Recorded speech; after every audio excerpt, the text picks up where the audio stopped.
But it's certainly been a value-added thing, because if anybody was thinking now, in their own company, should I take on an admin person in the new year or not? Yeah. I would be thinking yes.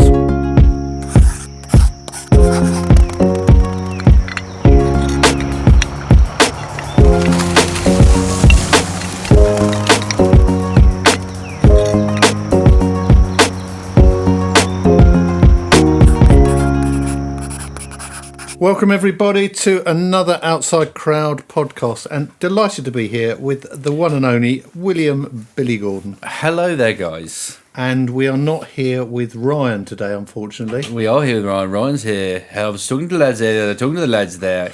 Well, Ty, he's making really good progress there. Thank you, Ryan. But Ryan, in all seriousness, he's a bit Tom Dick. He's got COVID. Tom Dick, yeah. Yeah, so he's feeling a little bit poorly. Sick. So we hope you're well, Ryan, and we'll get you back on here soon. Well, maybe. Yeah, maybe. He's been struck down, I'm afraid, with the Corvids, the Jeremy Corvids. The Jeremy Corvids. So yeah, but this time, what we're going to have a chat about is if you're growing your business, one of the first sort of big investments you can make is in an admin assistant. So what we want to discuss is, why do you need one? How much does it cost? How do you know they're any good? How do you get value for money out of them? And what's the best way to employ them, take them on?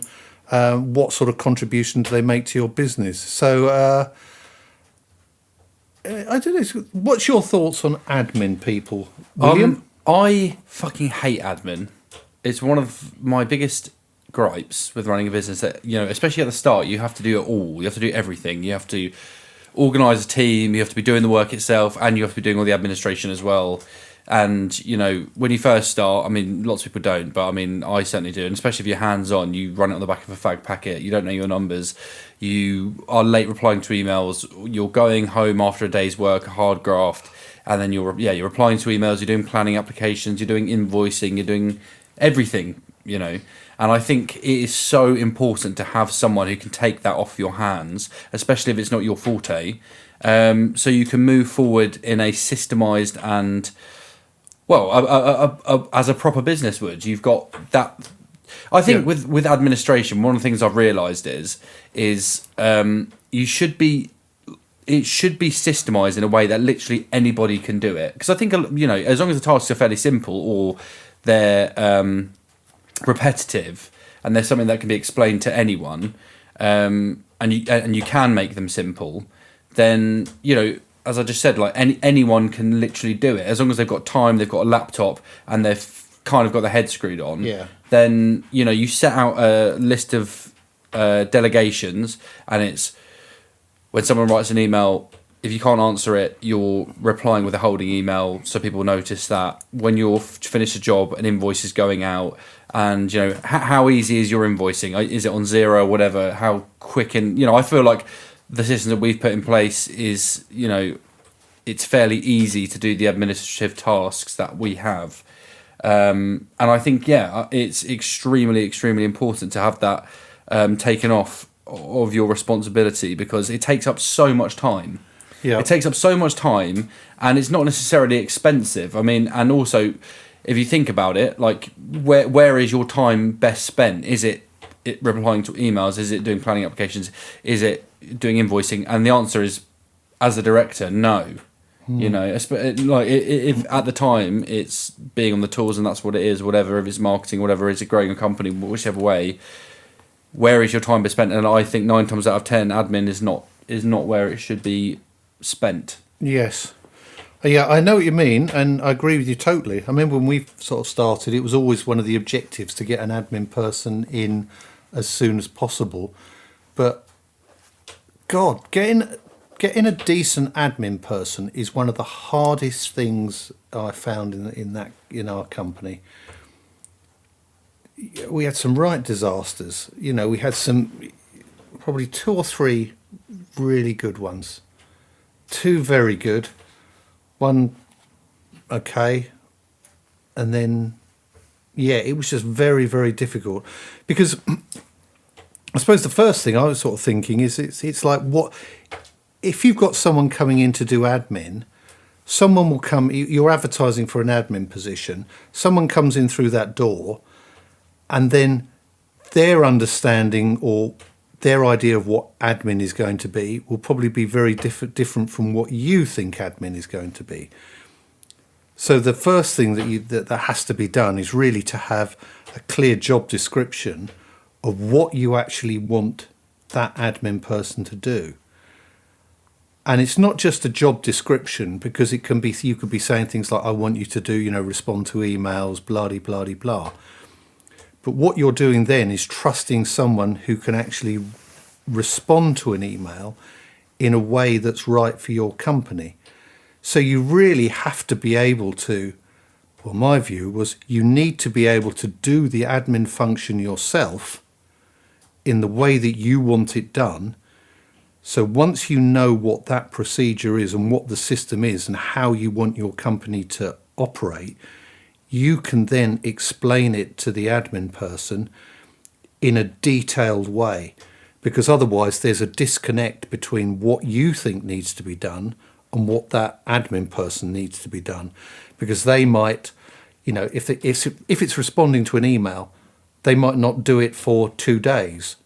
When your company policy might be, I want you to respond to that email within a day. Yeah. I want it done, and I also want it done in this style, because you might have someone who comes in, sends a response back which has lots of emojis on it or smiley faces and things like that, and you might go, I don't want that as the perception of my company. I think that's also goes into expectation. I think it's not just with administration.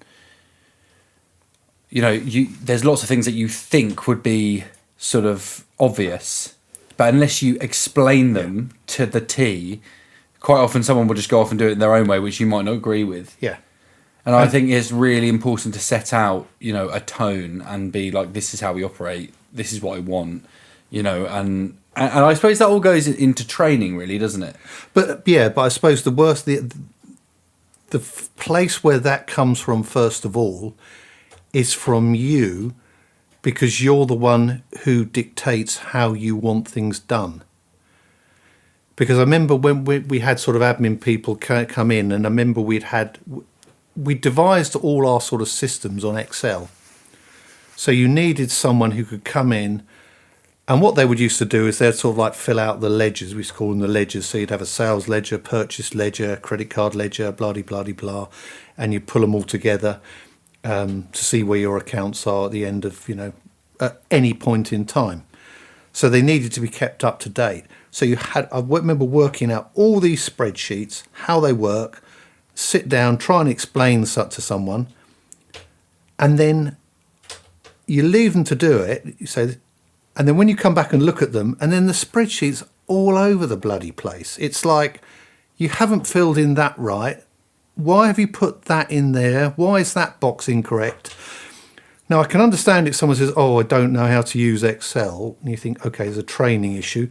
But there's nothing worse when someone goes, I don't think it should be done like that. I thought this was the way to do it. Because, not being disrespectful, when you want the admin done, you've set the procedures and the policies and the way you want it done. You don't want people to necessarily think, unless you're inviting them to think.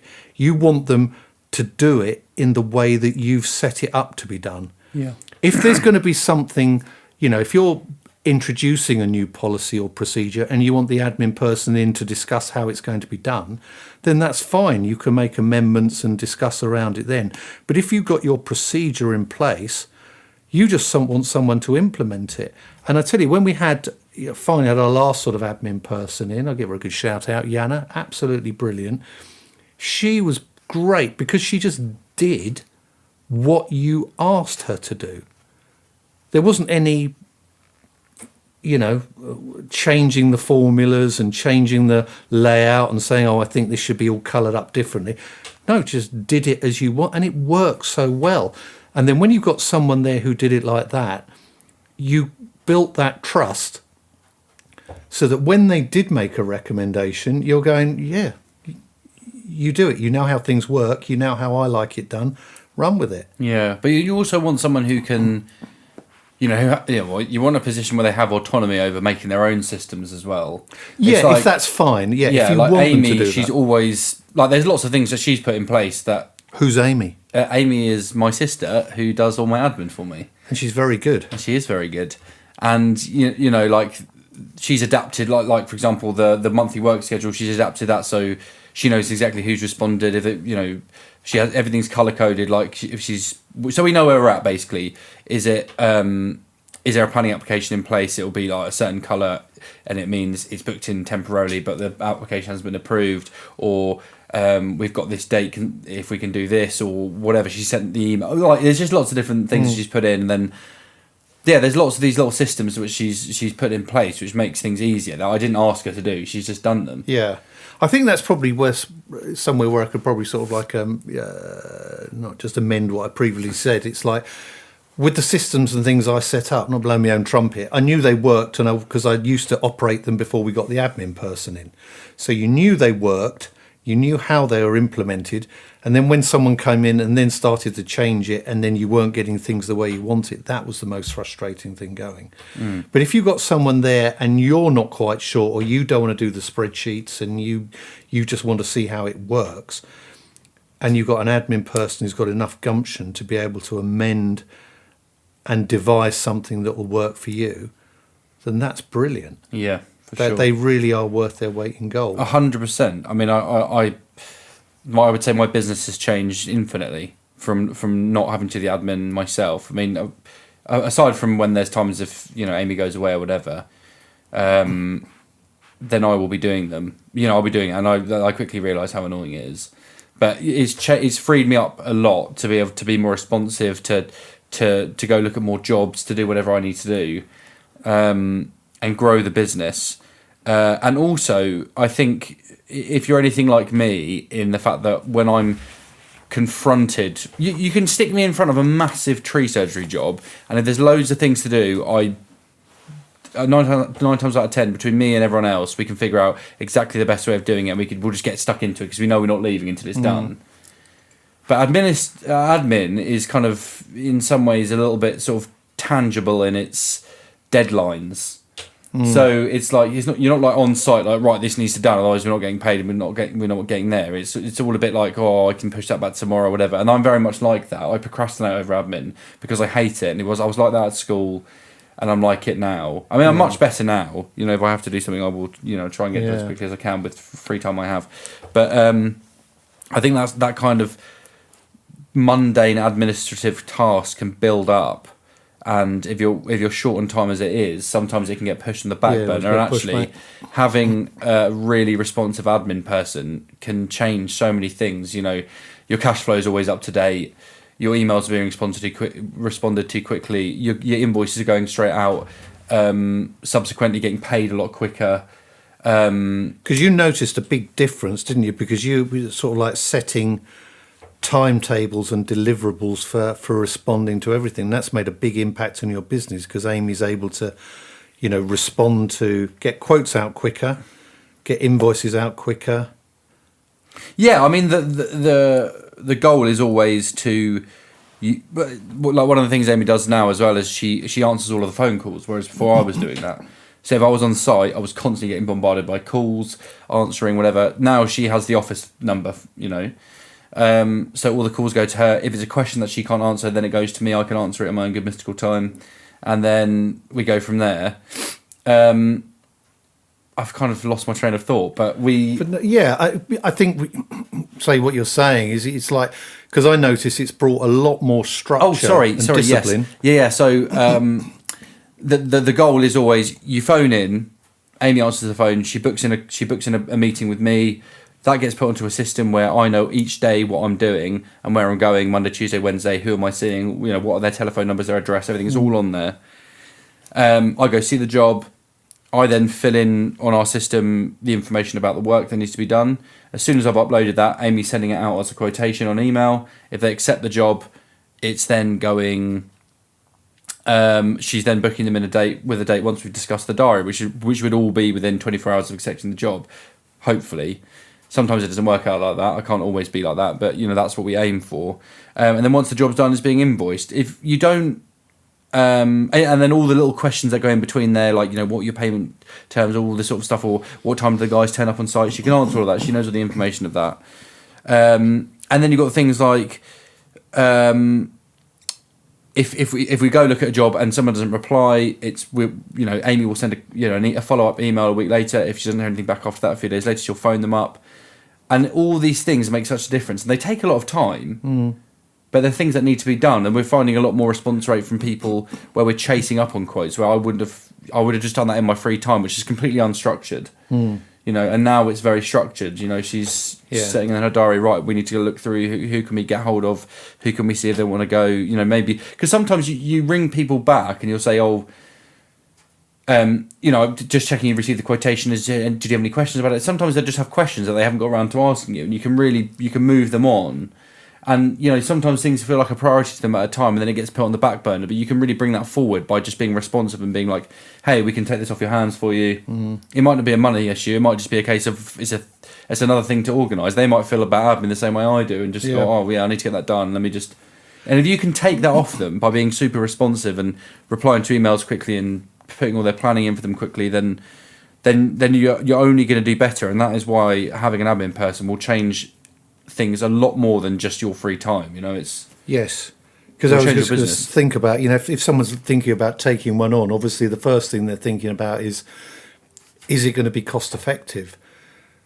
But I think it's only going to it should, if you've got them set up correctly and you've got them doing the right tasks and they know exactly how you want things done and you're capable of training them to work in the way that you want them to do, it should be a really cost-effective thing, because your time is more valuable than doing admin. Exactly. So if you're actually out spending time getting work done, marketing, on the sales and marketing side of things, that brings an awful lot more value than just doing those marketing duties.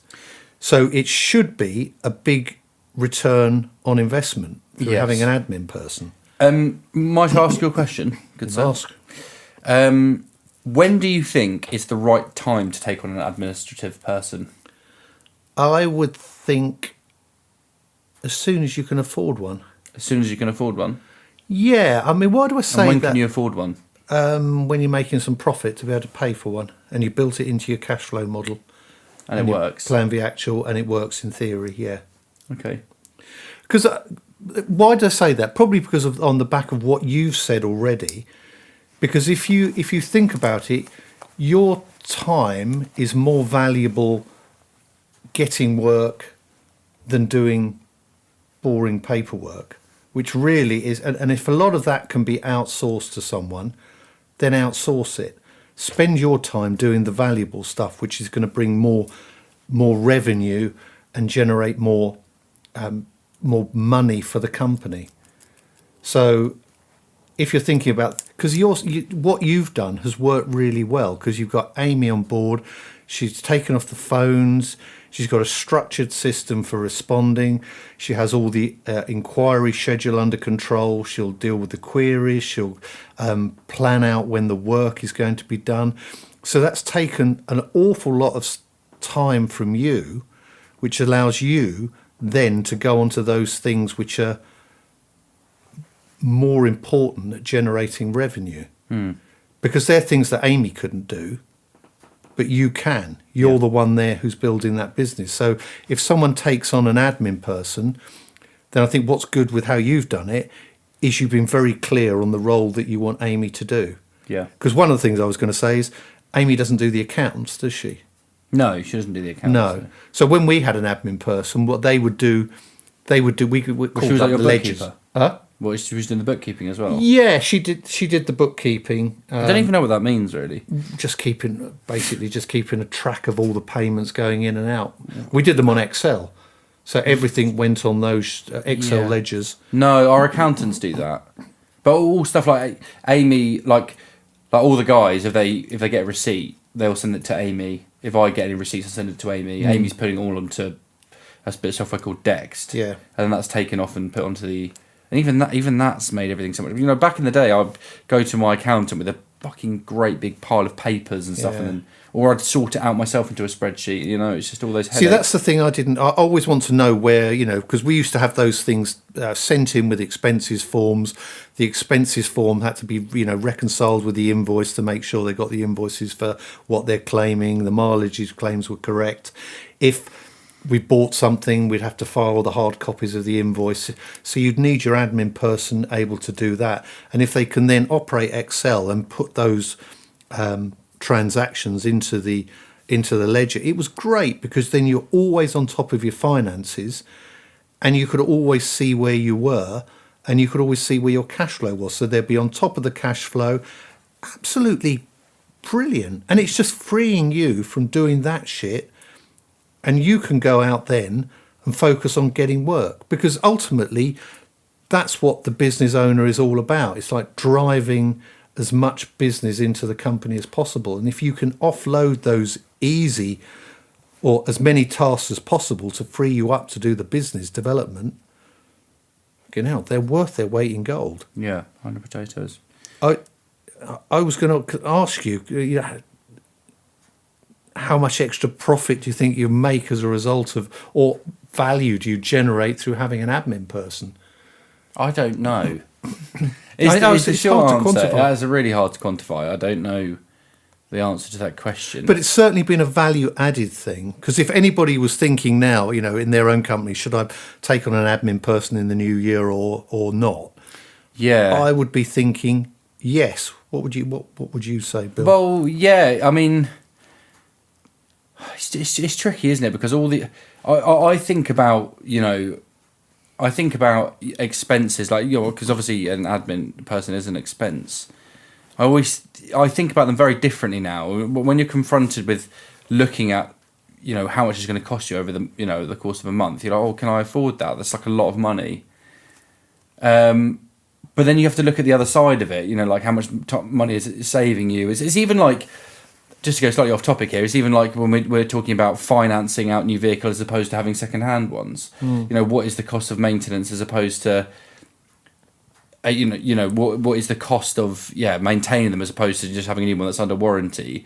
And it's like that kind of decision is the same as like getting an admin person. You have to look at all aspects of it. It's like, okay, how much you'd have to measure everything first. I think you'd have to go, how much time am I spending on doing admin? I know things take me a lot longer than it would take Amy, for example. I just, you know, I was quite distracted, and I'm trying to get better at that. But like, if you're, as like I said before, if you're someone who procrastinates about admin and it takes you a lot of time, if you actually to quantify how many hours it was taking you as to compare to them, then it's easily worth its weight in gold, isn't it? Oh, I tell you, yeah. I mean, it's I given the amount of admin work that has to be done in a company, I can't see how companies can grow and develop without having someone doing that function. Because otherwise, you're doing the invoicing, you're doing the payments, you're doing, you know, all the filing, you're looking at the emails, and if you're doing your job as well, and if you're doing the work, there should be enough profit in it to be able to cover an admin person for, you know, a couple of days a week or whatever. So it's going to free you up. If you think about you are the one that generates revenue, you know, instead of, you know, if your admin is, I don't know, whatever it is, how much an hour, but you'll be generating an awful lot more revenue going out and getting more work. So to me, it's a no-brainer. It's go and get one. I think the issues very much become making sure you can get the right admin person and they do the things that you want them to do that can really add to the business. So you focus very much on getting, you know, the quoting side effective, getting quotes out, getting responses really quick. And that increase in responsiveness has resulted in an improvement in turnover and revenue that you're generating as a company. Yeah, for sure. I was going to say, what do you think are the best, if you're going to recruit an admin person, Yeah. what are the characteristics of that person you should be looking out for? I think reliability is a massive one, and that goes for any employer.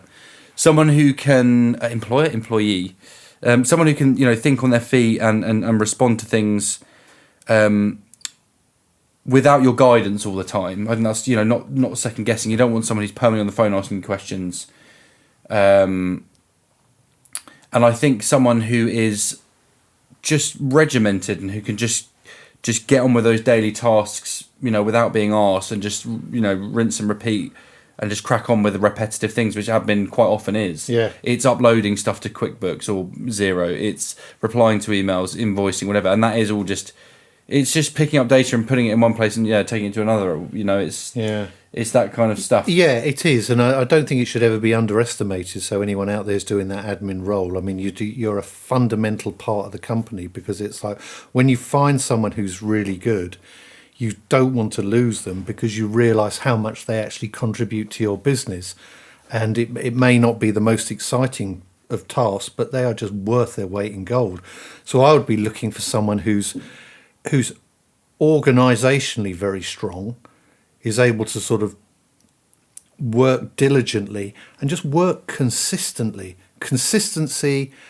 methodically, and has that sort of attention to detail. Because so many times if you're like entering data into spreadsheets or stuff like that, you want someone who's just got that eye for detail, eye for consistency, and is someone who's just going to be there regularly, diligently, just cracking the stuff out. And that's most important. You're not looking for someone who's going to set the office alight with witty banter and all that sort of stuff. You're just a good, really, really good, solid, reliable person.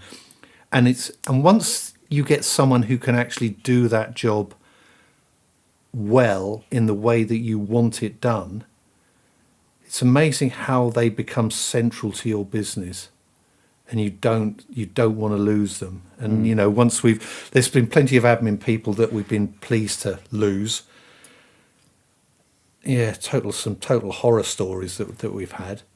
But then because things like doing the VAT returns, we used to do the VAT returns ourselves, and you teach someone how to do the VAT returns, even just to sort of check it to see where, to make sure the numbers stack up. And I remember once it's like, I got this, I think I'd been away on holiday and I come back and it was like, oh my God, what's happened here? And I don't know why it was allowed, and it shouldn't even have been able to go out without authorization. And that's the sort of thing where you've got to be careful of people thinking on their feet, trying to be proactive, and in the end just buggering it all up. Yeah. So you've really got to, get someone in who's going to be methodical, listen to instructions, do what you want, and then once they're doing that and they've earned your trust, then they really become central, and then you'll listen very much to their ideas and take on board their perspective, and they will have some good insights on how they can improve your processes and your procedures. Yeah. But yeah, I just think, Christ, we did have some flipping disasters. I remember once we went through this extensive interview. We just got some new offices. We moved over to Dunton Green when the old coal stores was. They've all been demolished now as Cold houses stores?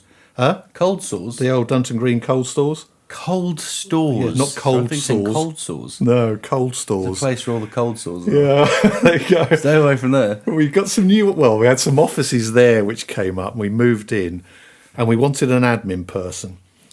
And we went to an agency, and we had a whole load of CVs came in. I think we spent about 2 days interviewing about 20 candidates. And then we chose this one candidate, and then she came in this day. She lasted 2 days, and then she went, never saw her again. Didn't even give a notice, just never turned up.